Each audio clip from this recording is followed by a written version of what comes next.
Buenos días. Me voy a alejar, sí, un poco de la temática que estaban abordando mis otros colegas, pero me voy a quedar con el puerto de Valparaíso, pero en el ámbito social.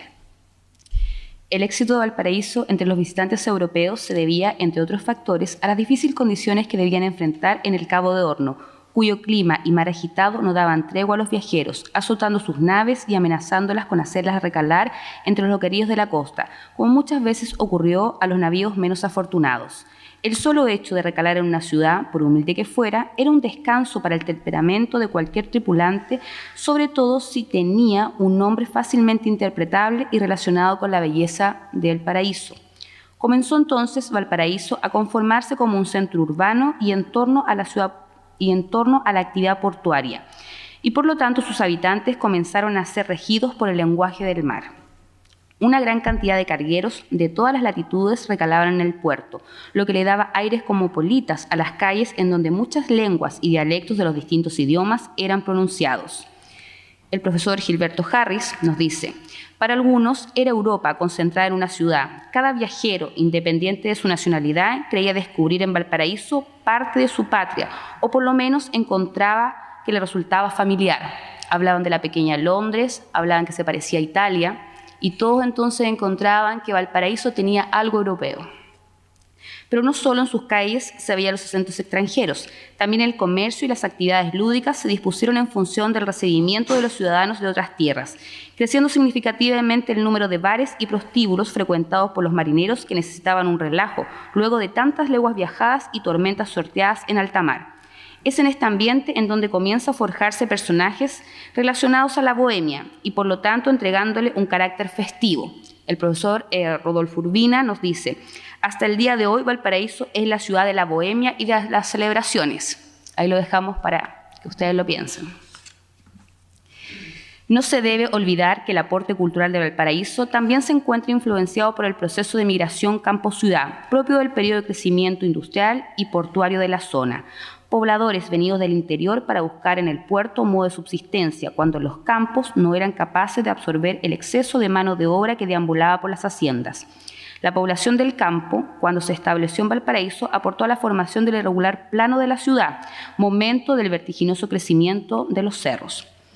El habitante de las zonas interiores aledañas fue un aporte a la conformación de la idiosincrasia porteña. Mitos, leyenda, música, gastronomía fueron algunos de los aportes culturales contribuidos, que se combinaron con las costumbres e influencias de las distintas poblaciones flotantes extranjeras que frecuentaban la ciudad.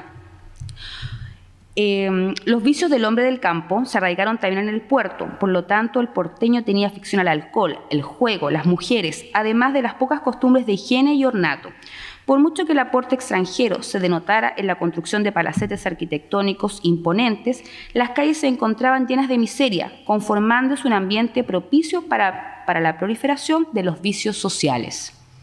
Para esta exposición, entonces, vamos a entender como vicios sociales los factores que corrompen la integridad humana desde lo más íntimo, pasando por la familia, los barrios, trabajos, hasta repercutir en la sociedad completa.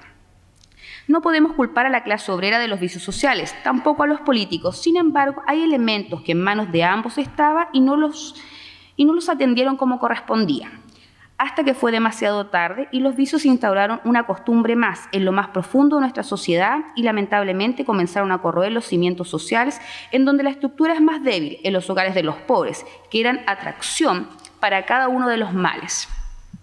Lo que se reflejó en la vivienda del conventillo. El conventillo, entendido por supuesto como la vivienda urbana del siglo XX y sobre todo acá en Valparaíso.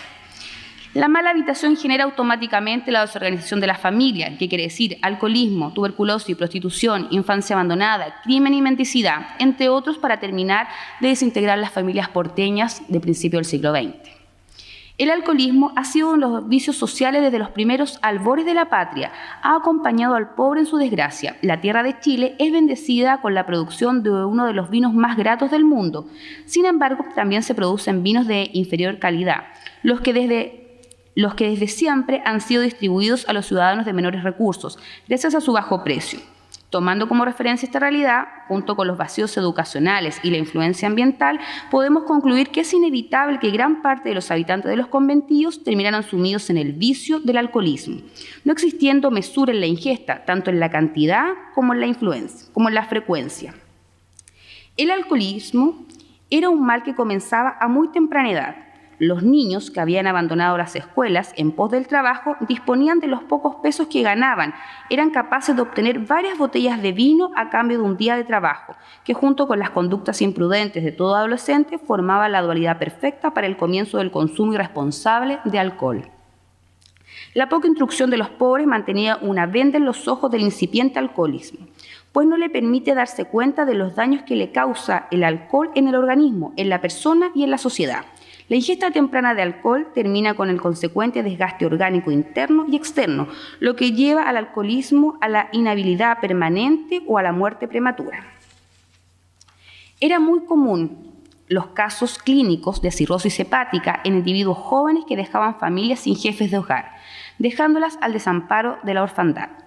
El alcohol arrasó con la unión familiar, pues debilitó la convivencia y fomentó la miseria en el hogar. El deterioro del alcohólico era un proceso lento. Comenzó por la etapa de la habituación, en primer tiempo las alteraciones mentales que afectaban a los alcohólicos crónicos. Y, por supuesto, esto con el tiempo se va agravando y tiene repercusiones aún más graves en la salud.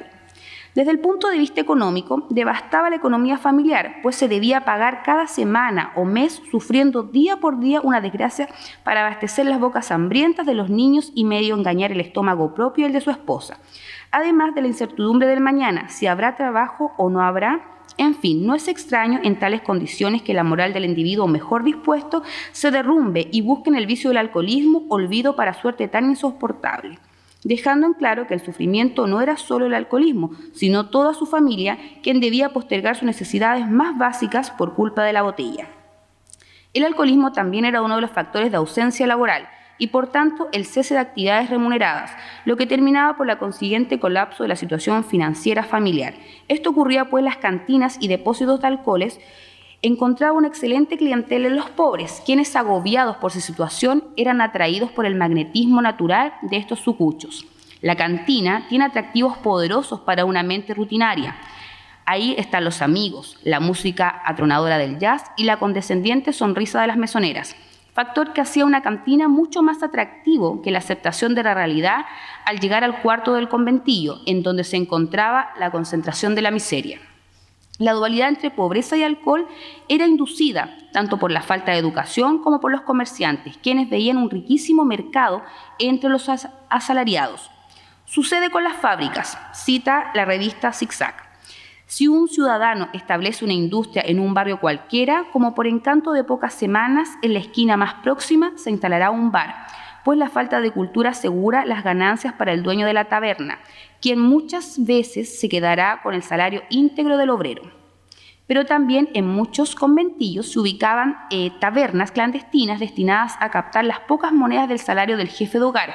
Junto a la puerta de un conventillo grande siempre hay una bodega de licores que en la mayoría de los casos tiene una puerta falsa que funciona a todas horas de la noche, expendiendo licor a los moradores del edificio, lo que traía consigo que los problemas asociados al alcoholismo se metieran en la vivienda del conventillo, contribuyendo con ello a la destrucción de los hogares, la mella psicológica de sus integrantes y la violencia entre sus miembros. Además, aumentaba el resentimiento y el odio hacia la propia condición. Esa jarra que se llena en el despacho de la esquina y que se vacía en el cuarto del conventillo es la autora de los Sanlunes y es la que enriquece la crónica policial de los diarios.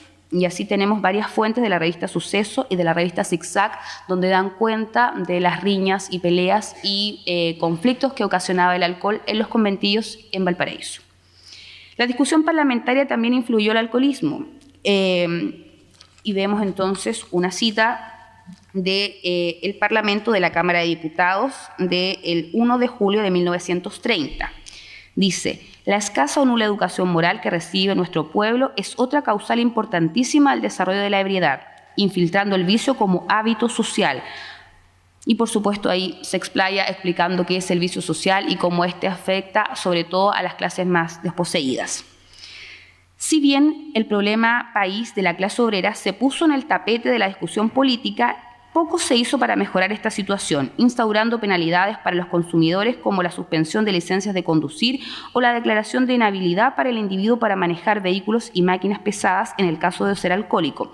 Medidas insuficientes que no atacaron la médula del problema, ya que se necesitaba avanzar mucho más en materia educativa, pues el alcoholismo no es solo una consecuencia de la cadena de falencias que afecta a la clase obrera, que no solo es responsable de ello, los alcohólicos, sino que de todos los factores y medios de la sociedad nacional. A pesar de la mala aventura que ha sufrido el viejo puerto, fue necesario cada proceso para forjar los rasgos que distinguen a Valparaíso, entre otras ciudades, entregándole ribetes únicos.